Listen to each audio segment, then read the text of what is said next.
ಅಯ್ಯೋ ಬನ್ನಿ ಆಗಲ್ಲ ಅದು.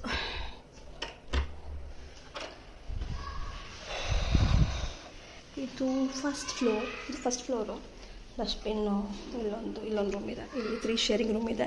2 ಶೇರಿಂಗ್ ರೂಮ್ನ 3 ಶೇರಿಂಗ್ ಮಾಡಿಕೊಟ್ಬಿಟ್ಟಿದ್ದಾರೆ ಆಂಟಿ. ತುಂಬ ಕನ್ಸಿಸ್ಟೆಡ್ ಆಗಿದೆ ರೂಮು ಅದು. ಮತ್ತು ಒಂದು ಫ್ಲೋರಿಗೆ ಒಂದು ಫ್ರಿಡ್ಜ್ ಇರುತ್ತೆ. ಸೊ ಫ್ರಿಡ್ಜ್ ಹೀಗಿದೆ. ನಾನು ನನ್ನ ಫ್ರೂಟ್ಸು ವೆಜಿಟೇಬಲ್ಸು ಒಂದು ಸಲ ಕೂಲ್ ಡ್ರಿಂಕ್ಸ್ ಇಡ್ತೀನಿ. This is how it is fridge.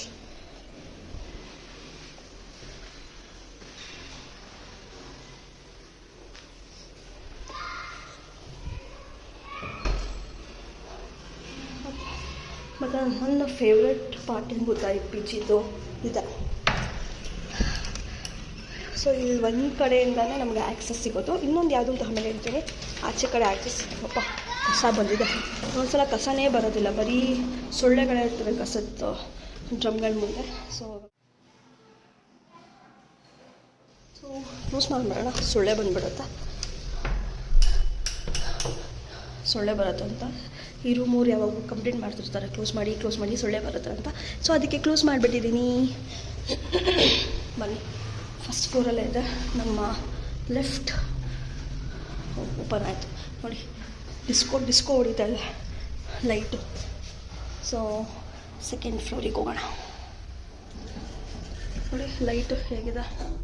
Disco light observe ಆಗ್ತಿದೆ ಅನ್ಸುತ್ತೆ. ಈ ಥರ ಇದ್ದರೆ ತಲೆನೋ ಬರುತ್ತೆ. ನಾನೇನು ಮಾಡ್ಬಿಡ್ತೀನಿ, ಆಫ್ ಮಾಡಿಬಿಡ್ತೀನಿ ಲೈಟ್ನ. ಬಟ್ ನಿಮಗೆ ಕಾಣಿಸ್ಬೇಕು ಅಂತ ಆಫ್ ಮಾಡಿಲ್ಲ ಇವತ್ತು. So let's go to the second floor.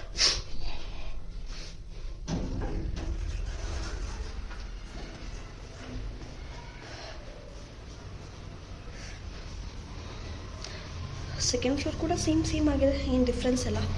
ಇನ್ನು ಸ್ವಲ್ಪ ಎಲಿವೇಟೆಡ್ ಆಗಿದೆ ಇಲ್ಲಿಂದ. ಕಸ ಸ್ಮೆಲ್ಲು ಇಲ್ಲಿ ಸ್ವಲ್ಪ ಎಲಿವೇಟೆಡ್ ಆಗಿದೆ. ಇನ್ನೂ ಸ್ಮೆಲ್ ಬರ್ತಿದೆ, ಏನೋ ಅಂತ ಗೊತ್ತಿಲ್ಲ. ಏನೋ ಕಸನೇ ಇರಬೇಕು. ಸೊ ಇದು ಸೇಮ್ ಆಗಿದೆ. ಪಿ ಜಿಲೆಲ್ಲ ಫ್ಲೋರ್ ಸೇಮ್ ಆಗಿರುತ್ತೆ, ಏನು ಡಿಫ್ರೆನ್ಸ್ ಏನಿರಲ್ಲ. ನೈಸ್. ಇಲ್ಲೊಂದು ರ್ಯಾಕ್ ಇದೆ, ಚಪ್ಪಲಿ ಎಲ್ಲ ಹಿಡ್ಬೋದು ಅನ್ಸುತ್ತಾ. ಇಲ್ಲಿ ರ್ಯಾಕ್ ಇದೆ. So let's go to the third floor.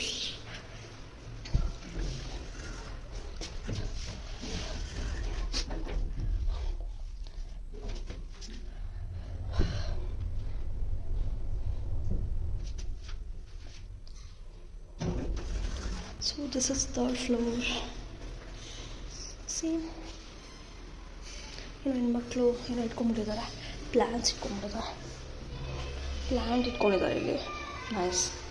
ಬಿಟ್ಟರೆನೆಲ್ಲ same ಇದೆ, ಏನೂ ಡಿಫ್ರೆನ್ಸ್ ಏನೂ ಇಲ್ಲ. ರೂಮ್ಸ್ಗಳೆಲ್ಲ ಆಗಿರ್ಬೋದು ಅಥವಾ ಏನಂತಾರೆ ನೋಡ್ಕತ್ಲೆ ಆಗೋದು. ಬೇಡ ಬನ್ನಿ ನೆಕ್ಸ್ಟ್ ಫ್ಲೋರಿಗೆ ಹೋಗೋಣ. ಏನೂ ಡಿಫ್ರೆನ್ಸ್ ಇಲ್ಲ, ಎಲ್ಲ ಸೇಮು.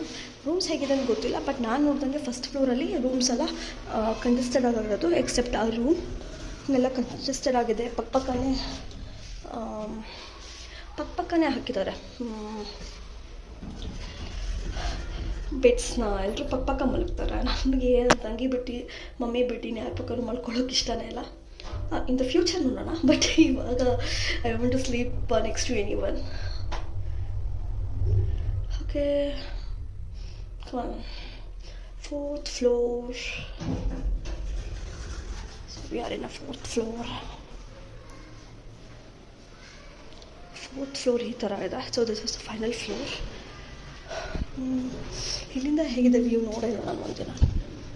ಇಲ್ಲಿಂದ ಚೆನ್ನಾಗಿದೆ ವ್ಯೂ. ಏನು ವ್ಯೂ ಚೆನ್ನಾಗಿದೆಯೋ. ಬರೀ ಸುತ್ತಮುತ್ತ ಮನೆಗಳು, ಕಂಜೆಸ್ಟೆಡು, ಗಾಳಿ ಬರಲ್ಲ, ಫ್ಯಾನ್ ಗಾಳಿಯಲ್ಲೇ ಬದುಕಬೇಕು. ನಮ್ಮ ಮನೆಯೆಲ್ಲ ಏನು ಹೇಳ್ತಾರೆ, ಜಾಸ್ತಿ ಸುತ್ತ ಮನೆಗಳಷ್ಟಿಲ್ಲ, ಚೆನ್ನಾಗಿದೆ. ಇಲ್ಲಿ ಸುತ್ತ ದೊಡ್ಡ ಮನೆಗಳು, ದೊಡ್ಡ ಬಿಲ್ಡಿಂಗು, ಸನ್ಲೈಟೇ ಬೀಳಲ್ಲ ಬೆಳಗ್ಗೆ. ನಂತರ ವಿಟಮಿನ್ ಡಿ ಕಮ್ಮಿ ಇರೋರು ಸನ್ನಲ್ಲಿ ಎಕ್ಸ್ಪೋಸ್ ಆಗಬೇಕು, but that's not happening. So let's go to the my second favourite place. Outdoor ಎಲ್ಲಿ ಸಿಗುತ್ತೆ ಅದು ನನ್ನ ಫೇವ್ರೆಟ್ ಪ್ಲೇಸ್ ಆಗಿರುತ್ತೆ. So this is it is. ಇದು ನನಗೆ ಏನಕ್ಕೆ ಫೇವ್ರೆಟ್ ಅಂತ ಹೇಳಿದ್ರೆ, ಬಾಲ್ಕನಿ, ಟೆರೆಸ್ ಅದರಿಂದ ಫೇವ್ರೆಟು. ಮತ್ತು ಸಣ್ಣಗೆ ಗಾಳಿಗೆ ಆ್ಯಕ್ಸಸ್ ಇದೆ ಅಂತ ಮಾತ್ರ ಫೇವ್ರೆಟ್. ಸುಸ್ತಾಗೋಯ್ತು.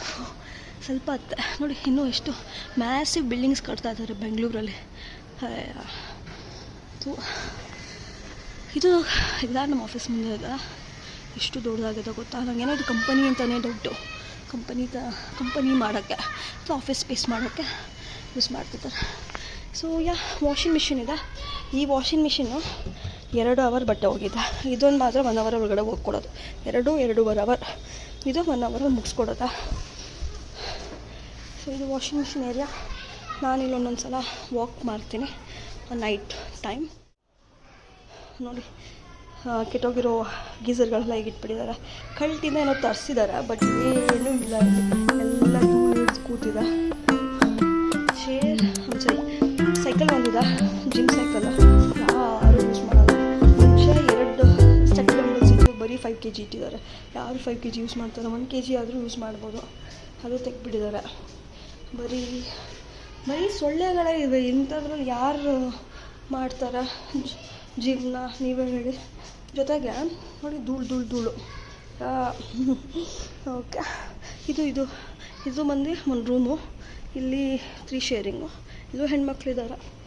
ಸೊ ಇಲ್ಲಿ ಸ್ವಲ್ಪ ಸಣ್ಣಗೆ ನಾವು ಎಕ್ಸ್ಪೋಸ್ ಆಗ್ಬೋದು. ಇಲ್ಲಿ ಬಟ್ಟೆ ಒಣಗಾಕೋ ಜಾಗ. ಇಲ್ಲಿ ಏನು ಗೊತ್ತಿಲ್ಲ ನನಗೇನೋ. ಇದು ಬಚ್ಚಲ ಮನೆ ಅನಿಸುತ್ತೆ.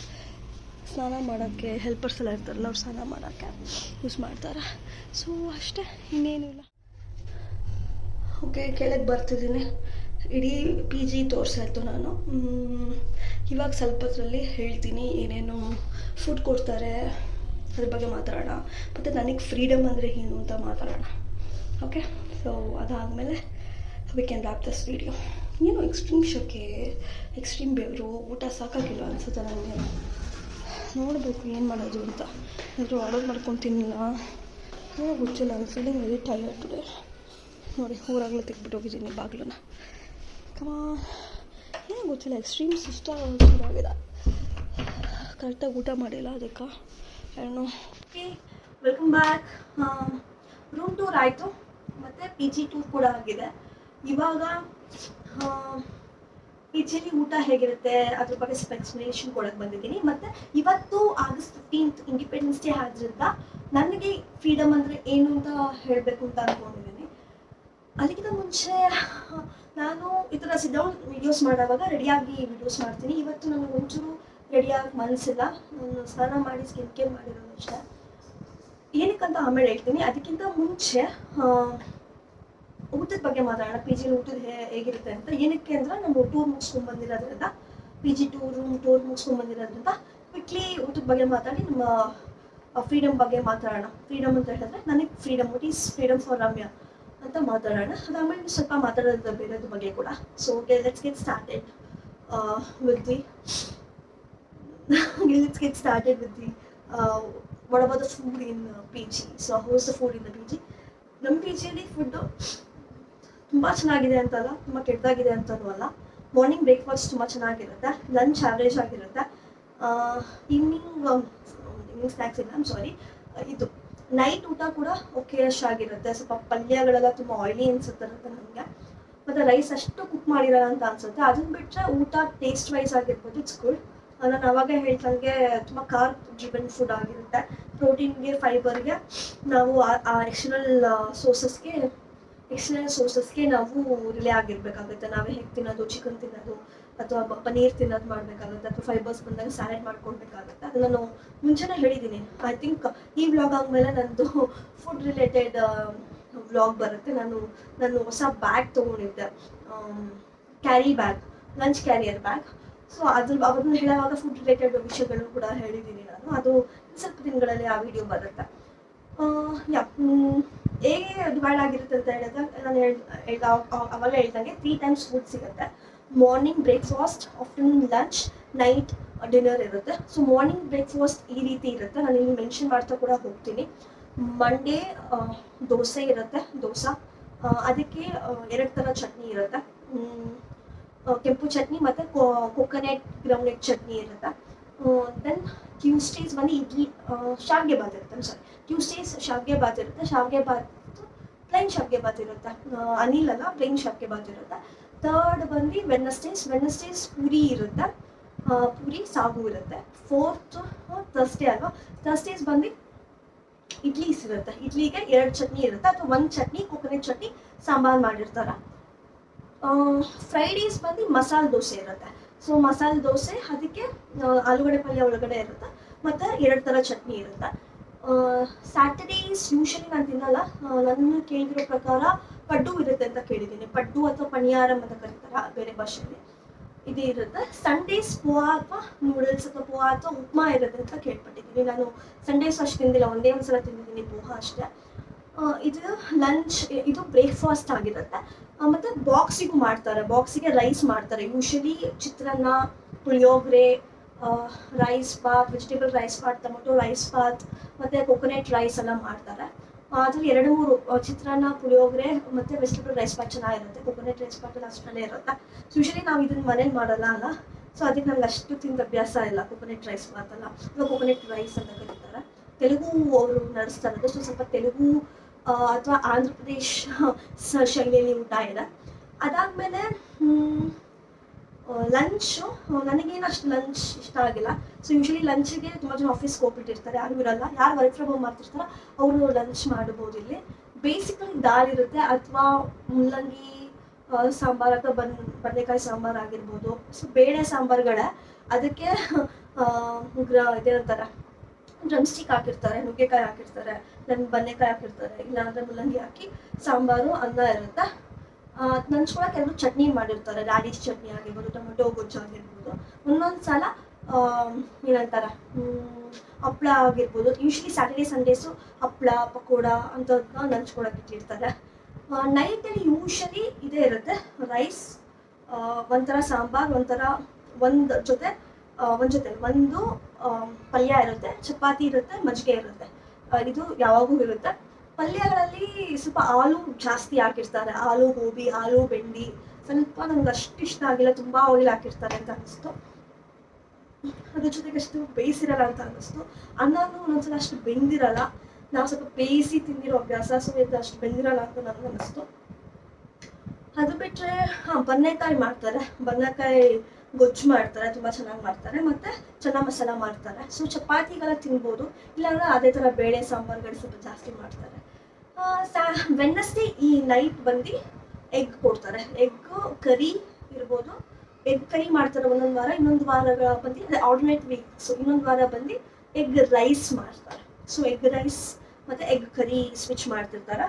ಸ್ಯಾಟರ್ಡೇ ಈವ್ನಿಂಗ್ ಪುಲಾವ್ ಇರುತ್ತೆ, ಪುಲಾವ್ ಮತ್ತು ಪಕೋಡ ಇರುತ್ತೆ, ಒಂದು ಕ್ಯಾಬೇಜ್ ಪಕೋಡ ಅಥವಾ ಆನಿಯನ್ ಪಕೋಡ ಇರುತ್ತೆ. ಸಂಡೇ ಬಂದು ಮೋಸ್ಟ್ ಟೈಮ್ಸ್ ಕರಿ, ಚಿಕನ್ ಕರಿ, ಅದೇ ಚಪಾತಿ, ರೈಸು, ಚಿಕನ್ ಕರಿ, ಮಜ್ಜಿಗೆ ಇರುತ್ತೆ. ಒಂದೊಂದ್ಸಲ ಬಿರಿಯಾನಿ ಮಾಡ್ತಾರೆ. ನಾನು ಇಲ್ಲಿ ಬಂದು 4 months ಆಯಿತು, ಇಲ್ಲಿವರೆಗೂ ಒಂದೇ ಸಲ ಬಿರಿಯಾನಿ ತಿಂದಿರೋದು. ಸೊ ಅಷ್ಟು ಬಿರಿಯಾನಿ ಮಾಡಲ್ಲ, ಜಾಸ್ತಿ ಕರಿ ಮಾಡ್ತಾರೆ, ಚಿಕನ್ ಕರಿ. ಸೊ ಹೇಗಿರುತ್ತೆ ಊಟ, ಏನಂತಾರೆ ಸ್ವಲ್ಪ ತೆಲುಗು ಅವ್ರಿಗೆ ಇಷ್ಟ ಆಗುತ್ತೆ, ನಮಗೆಲ್ಲ ಅಷ್ಟು ಇಷ್ಟ ಆಗಲ್ಲ. ಬೆಳೆದಿದ್ದು ಒಂದ್ಸಲ ರೈಸ್ ಬೇಯಿಸಿರಲ್ಲ, ಒಂದ್ಸಲ ತುಂಬ ಆಯಿಲ್ ಹಾಕ್ಬಿಟ್ಟಿರ್ತಾರೆ ಪಲ್ಯಗಳಿಗೆ. ನಾವಾಗೆಲ್ಲ ಪಲ್ಯಗಳೇ ತಿನ್ನೋಕೆ ಹೋಗೋದಿಲ್ಲ, ಅಡ್ಜಸ್ಟ್ ಮಾಡ್ಕೊಂಡು ಮುಂದೆ ಹೋಗ್ತಿದೆ ಲೈಫ್. ಇದಕ್ಕಿಂತ ಮುಂಚೆ 2 PGಯಲ್ಲಿದ್ದೆ. ಅವರು ಅವಾಗ ಬ್ಲಾಗ್ಸ್ ಮಾಡ್ತಿರ್ಲಿಲ್ಲ, ಇವಾಗ ಇಲ್ಲಿದ್ರೆ ಆ PG ಕೂಡ ತೋರಿಸಿರ್ತಿದ್ದೆ. HSR ಅಲ್ಲಿ ಒಂದು ಲಕ್ಷ್ಮೀದು ಒಂದು PGಯಲ್ಲಿದ್ದೆ, I want to reveal the name here. HSR ಲೆವೆಲಲ್ಲಿ ಒಂದು ತುಂಬ ಚೆನ್ನಾಗಿರೋ PG, ಲಕ್ಸುರಿ PGಯಲ್ಲಿದ್ದೆ. ಇದು ಕೂಡ ಲಕ್ಸುರಿ PGನೇ, ಯಾಕಂದ್ರೆ ಲಕ್ಸುರಿ PG ಅಷ್ಟೇ ಅದು ತೊಗೊತಿದ್ದಾರೆ. ಅಲ್ಲಿ 12, ಇಲ್ಲೂ ಕೂಡ 12K per month. ಬಟ್ ಅಲ್ಲಿ ಫೆಸಿಲಿಟೀಸ್ ತುಂಬ ಚೆನ್ನಾಗಿತ್ತು, ತುಂಬ ಕ್ಲೀನಾಗಿ ಮೇಂಟೈನ್ ಮಾಡ್ತಿದ್ರು. ಇಲ್ಲಿ ಕ್ಲೀನಿನೆಸ್ ನನಗೆ ಅಷ್ಟು ಅನಿಸಿಲ್ಲ, ಒರೆಸೋರು ಅಷ್ಟು ಕ್ಲೀನ್ ಇಲ್ಲ. ಮತ್ತು 3 months once ಡೀಪ್ ಕ್ಲೀನಿಂಗ್ ಮಾಡಿಸೋದು ವಾಶ್ರೂಮ್ನ. ಇಲ್ಲಿ ನಾನು ಬಂದು 4 months ಆಯಿತು, ಆ ಥರ ಏನೂ ಮಾಡಿಸಿ ನೋಡಿಲ್ಲ. ಸೊ ಕ್ಲೀನಿನೆಸ್ ಇಲ್ಲ ಅಂತ ಅನಿಸುತ್ತೆ ನನಗಿಲ್ಲಿ. ಅದನ್ನು ಬಿಟ್ಟರೆ it's okay, you can give 7 out of 10 to this PG. ಇಷ್ಟಾದರೂ ಈ ಕಡೆ ಬಂದಾಗ, ವೆಸ್ಟ್ ಬೆಂಗಳೂರಿಗೆ ಬಂದಾಗ ನಾನು ಪಿಂಗ್ ಮಾಡಿದ್ರೆ I can give you the address of this PG to join. ಇಲ್ಲಿ ಒಂದೇನಂದರೆ 2 PG ಇದೆ, ಓನರ್ ಇನ್ನೊಂದು PGಯಲ್ಲಿ ಇರ್ತಾರೆ. ಸೊ ಈ PGಯಲ್ಲಿ ಕಾಮ್ ಆಗಿದೆ, ಸೊ ನಿಮ್ಗೆ ಯಾರೂ ಬಾದರ್ ಮಾಡಲ್ಲ. So you can stay calm ಆಗಿ ಇರ್ಬೋದು. ಅದ್ರ ಜೊತೆಗೆ ಇನ್ನೊಂದೇನಂದರೆ ಅದು ಡೋರ್ ಫಿಂಗರ್ ಪ್ರಿಂಟ್ ಇದ್ರೆ ಮಾತ್ರ ಒಳಗಡೆ ಬರೋದು ಆಗೋದು. So this finger print mechanism ಮಾಡಿರೋದು, ಡೋರ್ ಮೆಕ್ಯಾನಿಸಮ್ ಮಾಡಿರೋದು ಇಟ್ಸ್ ಹ್ಯಾಡೆಡ್ ಅಡ್ವಾಂಟೇಜ್ ಫಾರ್ ಅಸ್. ಹೆಣ್ಮಕ್ಳು ಇರ್ತಾರೆ ಮನೇಲಿ, ಸೊ ಅದಕ್ಕೆ ಸೊ ಅದು ಬಿಟ್ಟರೆ ಪಿ ಜಿ ಬಗ್ಗೆ ಏನೇನು ಹೇಳೋಷ್ಟಿಲ್ಲ, ಎಲ್ಲ ಹೇಳಿದ್ದೀನಿ. ಮತ್ತು ಎಷ್ಟು ಪೇ ಮಾಡ್ತಿದ್ದೀನಿ, ನನ್ನ ಡೈಲಿ ಖರ್ಚು ಎಷ್ಟು, ಮಂತ್ಲಿ ಎಕ್ಸ್ಪೆನ್ಸಸ್ ಎಷ್ಟು, ಅದನ್ನೆಲ್ಲ ನಾನು ನನ್ನ ಫಸ್ಟ್ ಪಿ ಜಿ ವ್ಲಾಗಲ್ಲೇ ಹೇಳಿದ್ದೀನಿ. ಅಂತ ನನ್ನ ಫಸ್ಟ್ ವ್ಲಾಗೇ ಪಿ ಜಿ ವ್ಲಾಗ್ ಆಗಿತ್ತು, ಅಲ್ಲೇ ಎಲ್ಲ ಹೇಳಿದ್ದೀನಿ. ಬೇಕಾದ್ರೆ ಅದನ್ನು ಕೂಡ ನಾನು ಈ ವಿಡಿಯೋ ಡಿಸ್ಕ್ರಿಪ್ಷನಲ್ಲಿ ಲಿಂಕ್ ಮಾಡ್ತೀನಿ, ನೀವು ನೋಡ್ಕೊಂಡು ಬರ್ಬೋದು. ಅದು ಆದಮೇಲೆ ಇವಾಗ ಫ್ರೀಡಮ್ ಬಗ್ಗೆ ಮಾತಾಡೋಣ.